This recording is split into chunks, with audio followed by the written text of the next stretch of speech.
Добрий вечір. В ефірі телекомпанії НІС ТВ. Як завжди в цей час програма «Добрий вечір». У нас традиційно цікавий та поінформований співрозмовник. І сьогодні це Юрій Гранатуров, заступник голови Миколаївської обласної державної адміністрації. Добрий вечір. Добрий вечір. Отже, Юрій Ісаївич, раді вітати вас у нашій студії. Перш за все, звичайно, вітаємо з Днем Єдності, бажаємо наснаги та перемог. Ну і починаємо, напевно, з того, яка у нас зараз ситуація в медичній галузі. І зрозуміло чому. Інформація на ранок середи 16 лютого. Міністерство охорони здоров'я України оприлюднило зонування областей України, пов'язане з ковідом. 5 областей у червоній зоні, Миколаївщина залишається в помаранчевій. Яка у нас динаміка захворювання в області? Ну і як оцінюєте перспективи? Динаміка захворюваності зараз стабільна. Ми фіксуємо в день підтверджених випадків і стосовно тестів, які проводяться в наших всіх лабораторіях, десь в середньому до 1000 людей на день. Коли менше, коли більше, іноді на суботу, неділю десь 750-800, коли 950 і так далі. Але потрібно сказати, що декілька показників наших, вони нас направляють на те, що в нас може створитися ситуація, коли буде прийнята комісія ТПНС, що Миколаївщина попадає в червону зону. Зараз такого ще немає. Ми в помаранчевій зоні знаходимося. Вчора пройшла комісія ТПНС. Я маю на увазі державну комісію всеукраїнського рівня. Ми остаємося поки що в помаранчевій зоні. Завантаженість ліжок яка? Наскільки велике навантаження на медичні заклади? Зараз скажу. Зараз завантаженість ліжок, які є в Миколаївській області, у всіх лікарнях в середньому відсоток складає 48%. Це завантаженість ліжок, але потрібно відмітити таку ситуацію. Це вірус, який трішки інший, а може і не трішки. Цей штам, який називають омікрон, і все свідчить про те, що це омікрон і є, він не потребує такої кількості кисню, рідкого кисню, який потребували люди під час попередніх хвиль. Дуже було важко. Зараз кисня в нас достатньо, в нас запас його у лікарнях достатній, плюс в нас є така ж домовленість з заводом «Заря», завдяки його генеральному директору та головному інженеру і робітникам, які продовжують працювати, наповнювати балони, коли це необхідно, і виключно балони використовувати. І, окрім цього, створений такий достатньо для нас потужний резерв наповнених балонів на якусь надзвичайну ситуацію, десь 100 балонів, які в будь-який час, днем чи вночі, завод «Заря» своїми ресурсами, своїми силами, своїм спеціалізованим автомобілем можуть доставляти по Миколаївській області. Цього зараз не потребує ситуація. Хоча скажу, що дуже велика навантаженість зараз на сімейних лікарів, вона дуже велика. Чому? Тому що люди масово звертаються. Але я так вважаю, що ми не можемо оперувати цифрами, які не підтверджені в нас тестами, але насамперед звертаються ті люди, яким необхідно оформлювати лікарняний лист. А ті люди, які не потребують лікарняного листа, вони можуть і, скоріше за все, не звертаються для тестування. Їх хворіють вдома. Да, свідомі люди, вони не розповсюджують хворобу, але чому вона так швидко розповсюджується, хвороба?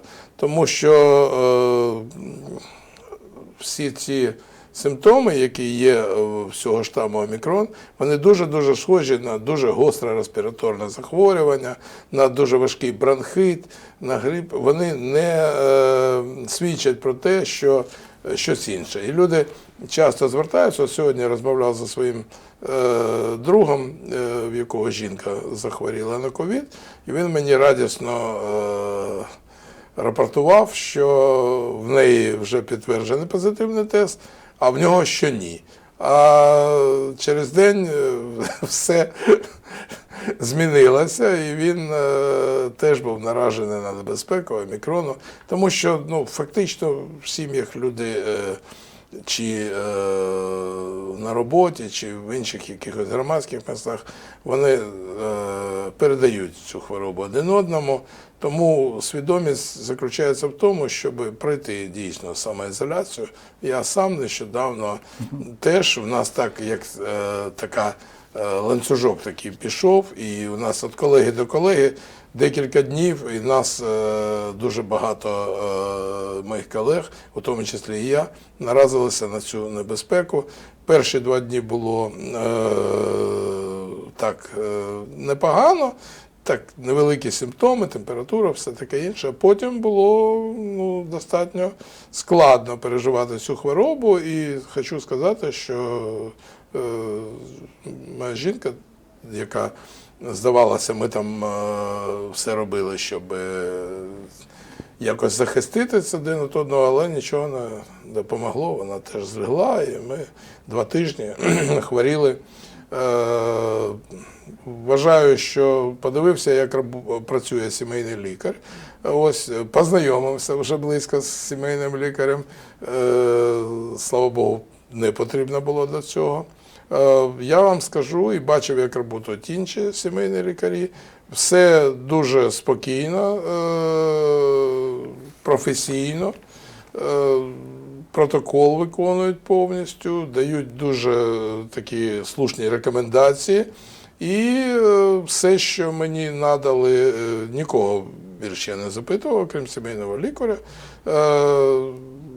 Був в поліклініці, коли було там вже потрібно і можна було на прийомі, подивився, як все оснащено в звичайній, як ми в народі кажемо, поліклініці.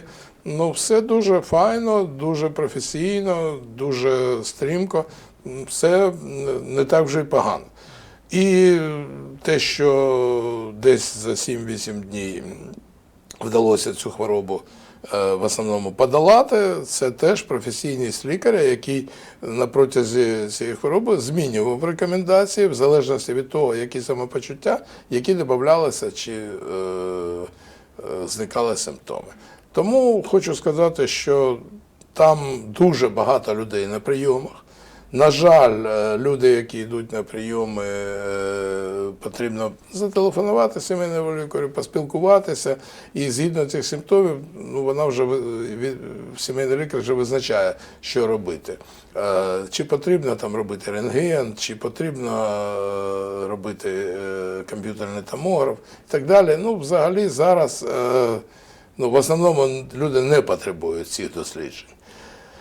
І все працює дуже швидко, приходиш, біля кожного кабінету все непогано організовано, лікарі спокійно приймають хворих, системно, вони, в принципі, в графіку своєї праці. Справа в тому, що ковіду вже 2 роки. Звичайно, накопичений великий досвід і, звичайно, велика дяка нашим лікарям, які цей досвід реалізовують, працюючи з хворими. Що мені було дуже приємно, що сімейний лікар, я поцікавився, робить вона це жінка, з кожним своїм пацієнтом чи ні, вона кожному пацієнту, який не звітує їй на телефон у Вайбері, у неї є спеціальний номер телефону для цих справ. Це в мене від залишкові явища. Пилу вашого. Да? Тут коврове покриття. Тому вважаю, що вона пише, як температура, як сатурація. Коли їй не доповідаєш, вона всім телефонує, цікавиться і навіть робить якісь зауваження, коли ти не доповідаєш про свій стан. Дуже відповідально працює. Яка зараз ситуація в Миколаївській обласній інфекційній лікарні, як вона працює і яка ситуація в колективі? Ну, ви знаєте, що там було дуже, я б сказав так, шумно, хоча могло би не бути. Так сталося, що увага дуже багатьох людей була прикута до цієї ситуації. Моя впевненість в тому, що це штучно ситуація була роздута, розповсюджена, необ'єктивна, яка ніяким чином не стосується головного напрямку роботи цього комунального неприбуткового закладу – це лікування людей. Ще раз повторюсь, це порівняно з тим, що в нас в Миколаївській області 2580 розвернутих ліжкомісць по ковіду, це 120 місць всього-навсього. І зараз там вже стало спокійніше багато. От, колектив працює спокійно. Ну, є певні труднощі, які були створені цією штучною ситуацією. Вони пов'язані з господарчою діяльністю, з фінансуванням, я маю на увазі роботою економічного блоку, бухгалтерії, там деяких заступників, бо дуже велика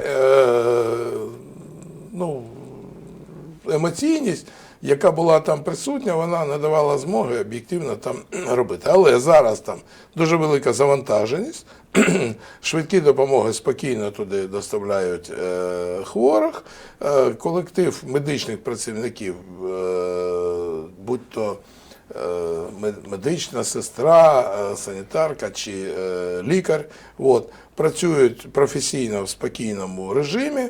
Є певні питання там організаційного, правового та іншого характеру, які поступово вирішуються. Є багато проблем, пов'язаних з труднощами, які є і в інших лікарнях. Вона не одна така лікарня, всі лікарні в нас мають певні труднощі, певні проблеми стосунків з Національною службою здоров'я і все таке інше, але вважаю, що ми, я не знаю, як це нам було, нудьгували чи що, щоб була якась яскрава така спишка на сонці. Світлана Федорова продовжує працювати? Як інфекційна лікарня. Не вважаю, не було там ніякої трагедії, все там спокійно, люди спокійно лікуються, спокійно працюють, труднощі будуть вирішуватися, кадрові проблеми є. От давайте про кадри, буквально декілька слів. Там ми знаємо, що судовим рішенням було заблоковано конкурс з призначення керівника лікарні. Як оцінюєте ситуацію? Давайте я так скажу юридичною мовою, щоб було зрозуміло, це звичайна практика, звичайна юридична практика, воно не заблоковано. Нема чого було блокувати, бо ніхто цей конкурс не об'являв. Забезпечення позову на період судового розгляду зазвичай приймаються подібні рішення, особливо в трудових спорах. А іноді приймаються рішення, які забороняють на період розгляду в суді слідчі дії. І такі, є така теж ситуація.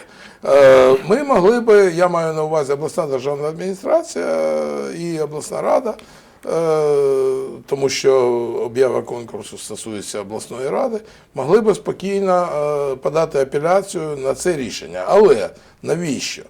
Сьогодні конкурс поки що ніхто не об'являв. Зараз там призначені виконуючі обов'язки. Призначення виконуючого обов'язки, на це є певна спокійна процедура. Термін підійде, продовжувати чи не продовжувати цей термін, чи призначати іншого виконуючого обов'язки, чи того ж самого і так далі, буде вирішувати той, якому надано право, який на сьогодні є органом управління, чи той, у кого є. Це безумовно. Хто б там що не казав з наших шановних юристів і так далі, це нехай суд там безумовно на сьогодні це виключно право і обов'язок голови обласної державної адміністрації стосовно всіх документів, які є. І скажу більше, був такий період, коли попереднього головного лікаря, який так палко осуждає, теж точно так призначав виконуючим обов'язки до проведення конкурсу голова обласної державної адміністрації. Ну, чомусь тоді ніхто цього не оспорював. Ну, тобто, якщо через судову тяганину ця історія буде затягуватися, це питання буде вирішено. Всі питання будуть вирішені, я не бачу тут ніякої трагедії. Це звичайна практика. Нам потрібно працювати, потрібно лікувати людей, потрібно організовувати роботу закладу, потрібно організовувати всі процеси, пов'язані з виплатою підвищеної заробітної платні, потрібно там зробити монтаж кисневого обладнання, яке, на жаль, не зробили до цього часу, але ми вже повернули 1 690 000 гривень до лікарні і зараз вже закінчують роботу по проєктно-кошторисній документації і будуть його монтувати. Потрібно все ж таки закупити електрогенератори, які теж, незважаючи на виділені кошти, не закупили. Потрібно там багато чого зробити, потрібно там налагодити спокійно, вже без емоційної складової роботу, і потрібно мікроклімат у конкретному колективі підтримувати на рівні, і потрібно з повагою відноситися до всіх медичних працівників спокійно працювати. Не бачу тут якихось проблем, яких не було б в якоїсь іншої лікарні. У нас зараз дуже багато проблем і в міських лікарнях, це пов'язано з економікою, яка сьогодні склалася в них, це пов'язано з пакетами, які вони отримують від НСЗУ, це пов'язано з дуже великим штатом у багатьох лікарнях, який на сьогодні не оптимізований, і ще з радянських часів там по 500, по 900 людей працює, де сьогодні вже не може так бути. Наприклад, приведу приклад, лікарня швидкої медичної допомоги. Зараз є гаряча лінія, люди там звертаються до Офісу Президента, ще кудись. Але от в чому ситуація? От є така професія ліфтер. Ліфтер, да. В нашій лікарні швидкої допомоги є 4 ліфти. І там скрізь були ліфтери, які опускали ліфт, піднімали, коли були, знаєте, такі грузові, великі ліфти. Там міська влада зробила нормальний ремонт і замінила там 2 ліфта. Зараз ліфти з автоматичними дверми. З автоматичними. Там не потрібен ліфтер. Але його не можна скорочувати. Що він повинен робити тоді? Що? Тому зараз оці всі питання, яких дуже-дуже багато, вони розглядаються, кожна людина окремо, щоб не було ситуацій, пов'язаних з тим, що люди втратять свої робочі місця, що вони не зможуть заробити собі на шматок хліба. І це дуже важливо. Всі реформи, вони А яка зараз протикають... ситуація з виплатами підвищених заробітних плат для медичних працівників? Ми пам'ятаємо, що керівники медичних закладів обласного підпорядкування висловлювали певне занепокоєння щодо того, як це буде працювати. Говорили про те, що в січні ми закриємо тими коштами, які є, а от як буде далі, розуміння повного не було. Чи є таке розуміння зараз? Повного розуміння у нас взагалі ніколи не буває з часів Радянського Союзу. Чому? Тому що ми повинні розуміти, що зараз господарча діяльність будується вже на зовсім інших принципах. Господарчу діяльність очолює керівник лікарняного закладу. Він не може вже бути таким собі пострадянським головним лікарем, який там тільки слідкує за тим, щоб все було гаразд, і інформує керівництво міста чи області, нам потрібно оце дати, нам потрібно оце дати. Він повинен багато розраховувати на свої організаційні, управлінські та інші здібності і працювати, тому що отримуючи дуже впевнену і високу заробітну платню, потрібно її відпрацьовувати в повному обсязі, як розписано в функціональних обов'язках. Там не розписано, що губернатор, чи мер, чи заступник губернатора повинен піти і зробити ремонт якогось там обладнання. Там всі ці обов'язки несе інструкція, яка є у головного лікаря стосовно його зобов'язань. І зараз ситуація така, що скільки напрацювали в 2021 році, стільки отримали і в 2022. От на сьогодні вже десь біля 1,5 мільярда гривень законтрактовано лікарняних закладів в Миколаївській області. Взагалі, не тільки обласного підпорядкування.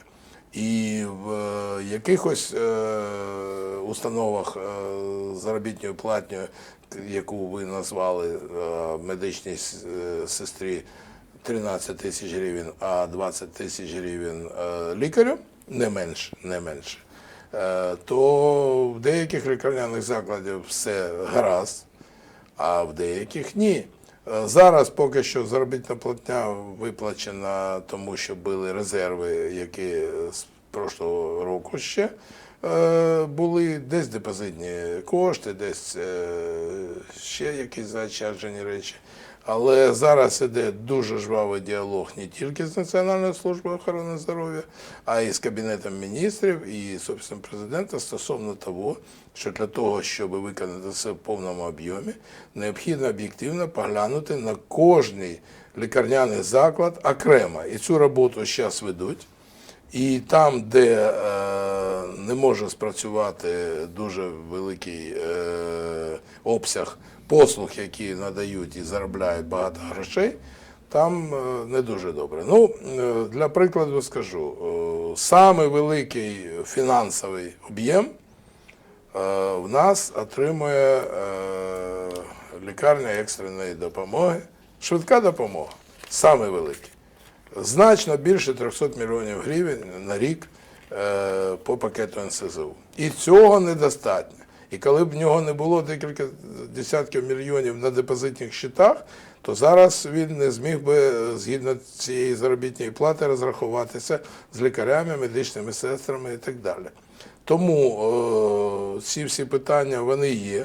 Да, реформа проходить не дуже легко, іноді є багато запитань чи якихось негараздів, які виникають кожен день. Тому основна задача влади, органу управління – це регулювати всі ці питання і робити так, щоб там, де виникають якісь проблеми, пов'язані з конституційними правами людей, лікарів, медичних працівників та працівників цієї галузі, там і потрібно, щоб керівництво цим займалося, а не працювало за керівника закладу в тому і іншому випадку. Як не буду вже повторюватися, було, що телефонує головний лікар недавній, він вже не працює, і просто в трубку тобі кричить: ну негайно зроби все, щоб в мене там завтра був кисень.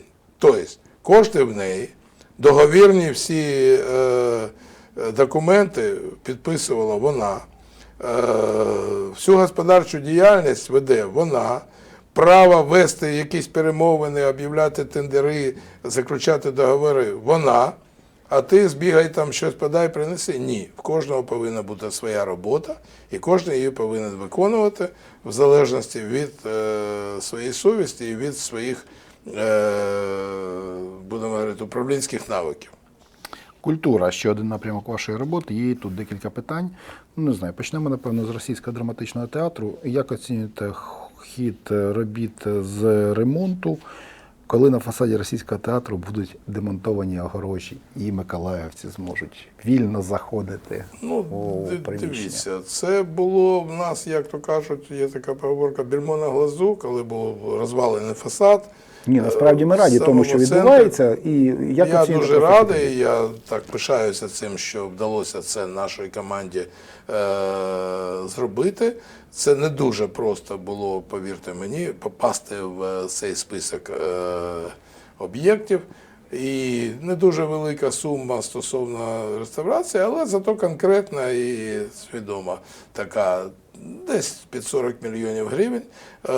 Працюють вони в графіку, зважаючи на те, що кошти ми отримали десь в листопаді, то ми змогли десь освоїти десь 17-18 мільйонів. І зараз продовжується фінансування, продовжується робота.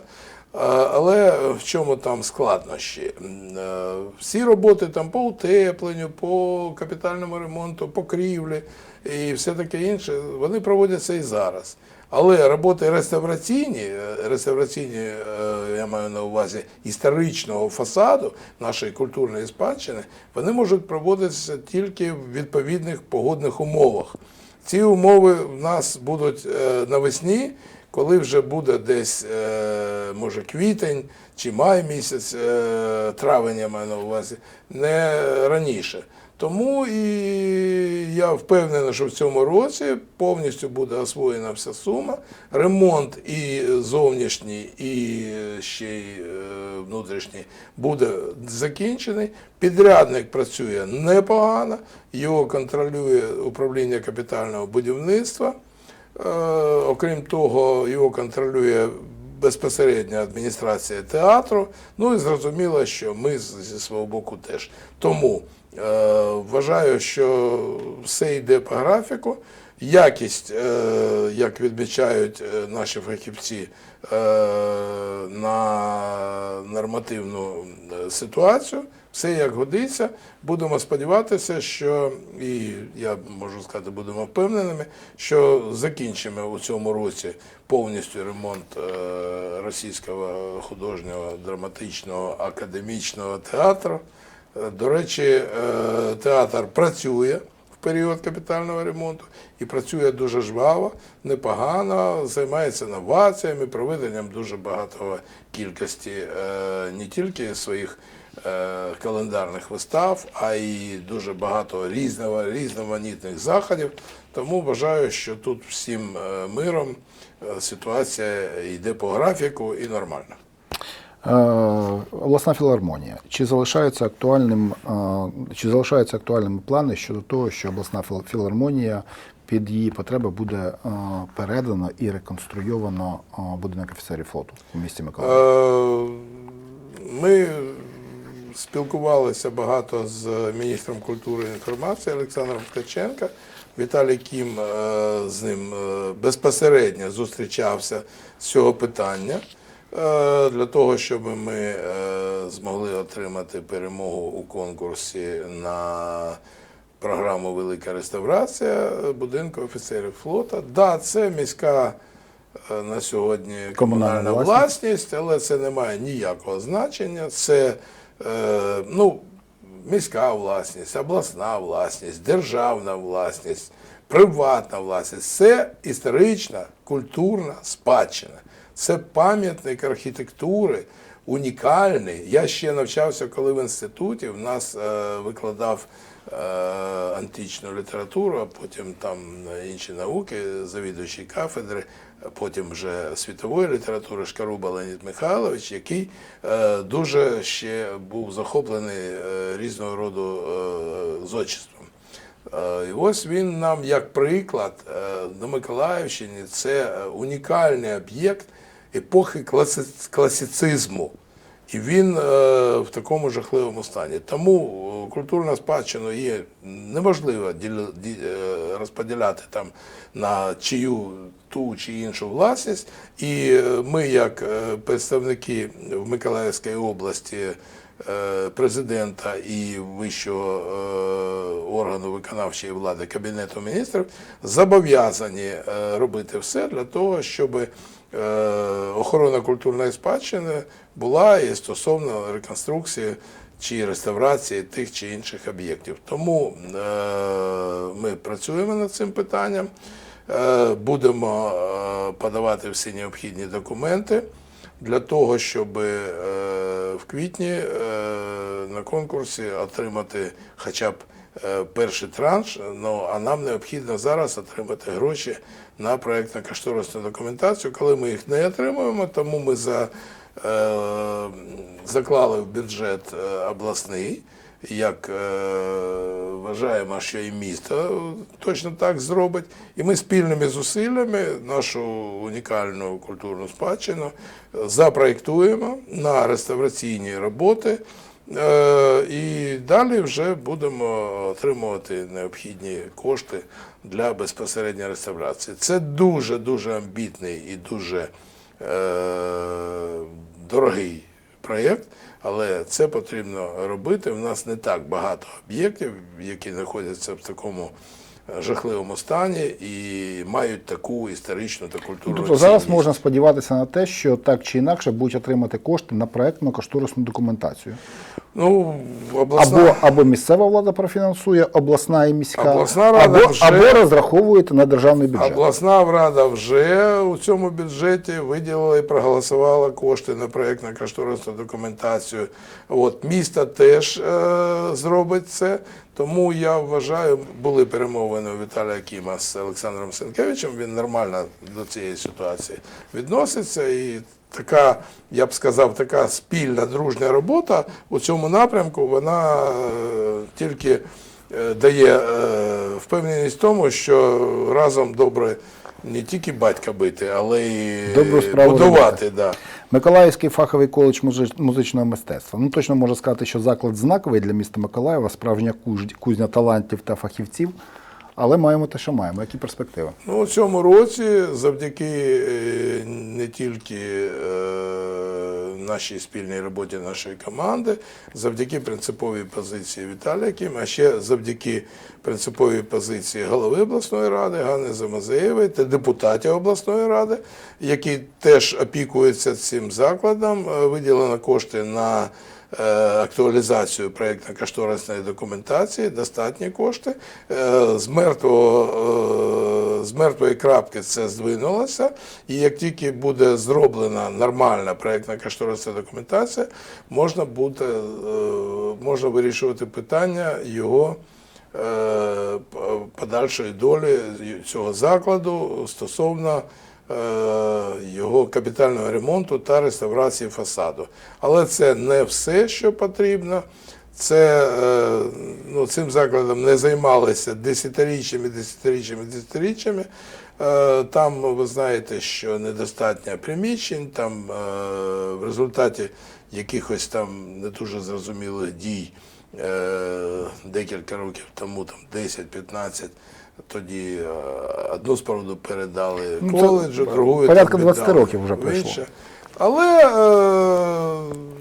завдяки такій принциповій позиції керівника цього закладу Анатолія Сироти, я би сказав, патріота цього закладу Володимира Олексієва, відомого не тільки як дуже талановитого і яскравого музиканта, але й громадського діяча. Нормальні позиції Віталія Кіма та Ганни Замазеєвої є впевненість в тому, що може не так швидко, але це буде рухатися і це буде працювати. Ці об'єкти дуже знакові і потрібно робити. Ну, потрібно мати терпіння і потрібно розуміти, що швидко, ми самі знаємо, що тільки буває. Розумна системна, є технологічний процес. Ми зобов'язані його пройти системно, не збавляючи швидкості, але і у той же час, як годиться. Тому будемо працювати. Ці об'єкти у нас на слуху. Ось я працюю рік, і є певні результати безпосередньої нашої роботи. Набагато менше працює зараз начальник управління культури обласної державної адміністрації, та і вся команда рік працює. І багато чого вдалося вже звинути з мертвої крапки. Але, як то кажуть, чародійної якоїсь палички немає ні в кого з нас. Ну і давайте ще трошки про конкурси на визначення директорів закладів культури обласного підпорядкування. Низку конкурсів вже провели, але 2022 рік, знову ж таки, Російський театр, про який ми вже говорили, обласний палац культури, ну і залишається невирішеним питання обласного краєзнавчого музею. Тому тут які перспективи? Ну, перші 4 конкурси провели, тому що в 2017 році вже по новим правилам були призначення, і 4 по мірі того, як закінчується контракт, об'являється та проводиться конкурс. Конкурс вже провели зараз безпосередньо на керівника музею Верещагіна. Конкурс провели на керівника театру Льольок. Конкурс провели на посаду керівника бібліотеки для юнацтва імені Лягіна. Конкурс провели на посаду, яку до цього очолювала Наталя Баштова, це Центр народної творчості. І я вам скажу, все пройшло професійно, спокійно, без будь-яких, без нездорової конкуренції. І треба сказати, що у цих 4 конкурсах управління культури обласної державної адміністрації, фахівці, які приймали участь, представники громадськості були у всіх конкурсах, комісіях, депутати обласної ради, які теж участвували в цьому, вони відмітили ситуацію, де нормально все відпрацьовано, і всі 4 керівника вже пройшли 2 етапи конкурсу і вже визначені переможці цього конкурсу. А зараз вже ми будемо спілкуватися стосовно того, як ми будемо далі призначати, тому що по закону повинен призначати керівник органу управління, а це безпосередньо голова обласної державної адміністрації, але депутати обласної ради попереднього скликання там прийняли рішення, що потрібно ще це голосувати, хоча законом це там і не передбачено, але коли в цьому є потреба, то я думаю, може це затвердити і сесія обласної ради, яка буде проходити десь у березні місяці. Нам потрібно далі працювати про тих закладах, які ви назвали. Там дійсно Російський драматичний театр буде перший йти, де буквально близько до квітня, в кінці березня, коли я не помиляюся. Потім у нас дійсно є, ще, я перепрошую, я забув, ще зараз конкурс на директора національного, академічного, ну і так далі, і так далі, і так далі, Микола Семенович Берсон. Я дуже сподіваюся, що Микола Семенович буде учасником цього конкурсу, і в мене немає жодних сумнівів, я повинен бути об'єктивним, жодних сумнівів в тому, що цей театр очолює не просто професійна людина, а людина, яка є такою ж гордістю Миколаївської області та України, як і безпосередньо сам театр, який він очолює. Але він буде приймати на загальних основаннях участь в конкурсі. Буде, я сподіваюся, що він цього хоче, і він це зробить. Будемо сподіватися, що з українським театром все буде добре. Поки бажаючих потягатися з Миколою Семеновичем Берсоном взагалі немає. Можемо прогнозувати, що навколо російського театру там може виникнути така політична складова, певна політизація. Може, вона вже виникала прошлий раз. І оце викликає певне занепокоєння. Ви знаєте, я хочу сказати так. Ми дуже-дуже плідно, а я працюю з кінця 90-х років в органах влади, і згідно своїх функціональних обов'язків, і людських своїх там стосунків, і дружеських, і таких інших, дуже багато спілкувався з попереднім, на жаль, пішовшим з життя, директором театру Миколою Антоновичем Кравченко. Дуже плідно і дуже тісно. Багато, Але його сьогодні, на жаль, немає. Він пішов з життя, і це, дуже сумно. Але сьогодні буде об'явлений конкурс. Я думаю, що ми зробимо все можливе для того, щоб усунути політичну складову з таких питань, як наші театри, які є нашою гордістю, в яких працюють такі славетні колективи, такі відомі актори, режисери. У нас російський театр дуже відомий. Театр, де було засновано дуже багато фестивалів різних, особливо Homo Ludens, який є міжнародним. Театр, якому в свій час Володимир Дмитрович Чайка приділяв дуже-дуже багато уваги. Театр, якому ми всі допомагали в його інноваціях. І зараз політичні розборки там, Не бажані. не бажані. Тому я думаю, що конкурс буде проведений об'єктивно, холоднокрівно, спокійно, згідно правил та законодавства. Поки що не бачу там якихось проблемних моментів, а життя покаже, для того ми і є, щоб їх вирішувати. Обласний краєзнавчий музей, яка там ситуація? Ой, бачите, теж ситуація, яка склалася із-за того, що дуже несподівано для всіх пішов в життя його безсмінний директор. Так сталося, що це настільки несподівано для всіх було, а він там працював з самого початку, і інших там не було. Тому зараз цей краєзнавчий музей, який є одним із самих знакових в країні, завдяки тому, що він був реконструйований, зроблений, що є зараз перспектива другої черги цього музею. Прекрасна експозиція. Прекрасна експозиція, професійний колектив. Дуже файний музей, і він розвивається, і там дуже-дуже науковий колектив такий, і там такі унікальні люди працюють, реставратори. Ми знаємо їх прізвища знає вся держава, тих, хто цікавиться цими питаннями. І так сталося, що конкурс не призначений був у зв'язку з тим, що там така система створення цієї конкурсної комісії, якої в жодної іншої галузі немає. Наприклад, комісія там складається із 9 людей і розподіляється на 3 групи представників цієї комісії. Одну групу перших 3 людей надає безпосередньо орган управління. Це можуть бути працівники обласного управління культури облдержадміністрації, представники безпосередньо обласної державної адміністрації, інших якихось департаментів управлінь.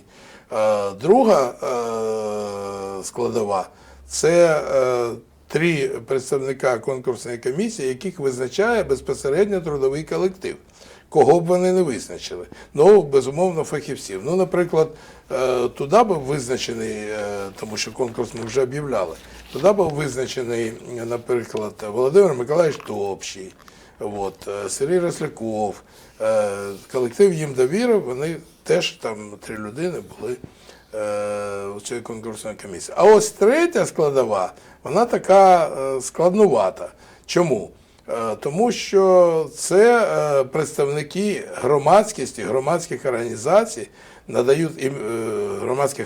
надають заявки на участь у конкурсній комісії. І потім жереб'ївкою, звичайною, як з шапки винімаєш листочки, під онлайн-трансляцію визначається, які це 3 людини будуть. І згідно інструкцій, це повинні бути громадські організації, їх представники, які безпосередньо займаються цією галузю, культурою. А там складно дуже визначити, хто цим займається, тому що в уставній діяльності там, написано, займається і культурою, а вони ніколи її не займалися. Тому туди попали і представники соціологічних центрів, і козаки, і другі люди, які, може, там дуже достойні люди, але вони дуже-дуже далекі від галузі культури. І організації, які туди за жереб'ївкою не попали, написали достатньо багато заяв, жалоб та всього такого іншого.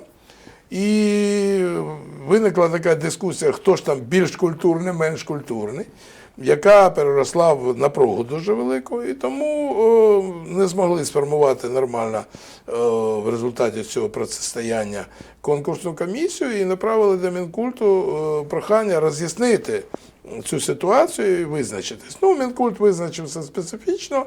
Ось він нам написав, що і так все ясно. Читайте. Ну, ви ж знаєте, часто буває так, що ти читаєш закон, от, в якому кому можна переставляти, і буде казніть, нельзя помилувати. Тому зараз поки що немає конкретних роз'яснень. Ми спілкувалися з першим заступником міністра культури паном Карандєєвим, дуже досвідченою людиною, який обіцяв найближчим якимось там часом вирішити питання стосовно цих громадських організацій. І вони взагалі вважають, що цей інститут не настільки зараз,